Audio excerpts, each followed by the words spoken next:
Hoy estoy caminando por la ruta del río Barcheta, en Carcaixent.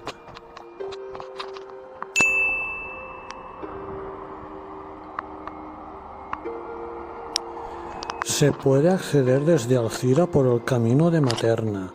Llegando hasta Carcaixent se gira a la derecha y luego se va por un camino de tierra junto a la vía del tren. Paso por debajo de los puentes de la línea del tren de Xàtiva y de la del corredor mediterráneo.